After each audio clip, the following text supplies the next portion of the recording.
we're all we need to do is educate and inform, and then the customer tells us what to do. We don't need to get emotional about it, right? Right. So that's one part. Then we had a little fun with tariffs, and it wasn't necessarily the tariffs. I think it was the uncertainty of like, is it over? Is it done? Oh, it's up. Sometimes they change in 3 days.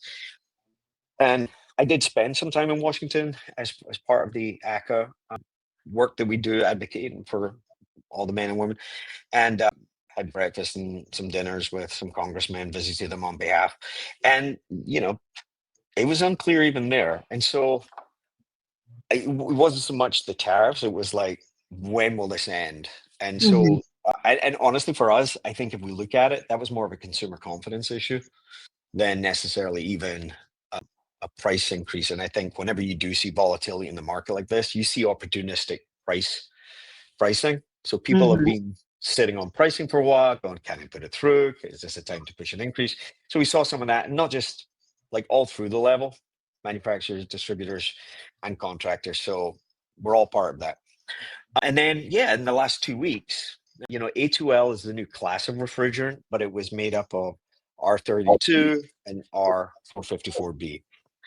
Most manufacturers, right or wrong, they all get to choose their own refrigerant. A bunch of, like mainly some of the other manufacturers went with 32. But as I was speaking to some of the the refrigeration manufacturers, they were on the R454 side, they were expecting to do, X% after forecasting with the OEMs, and they ended up with like 20 or 30% more.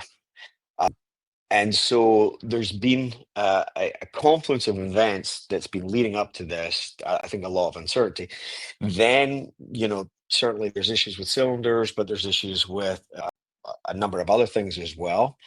And one of the main reasons this has become an issue is because there isn't this source of truth.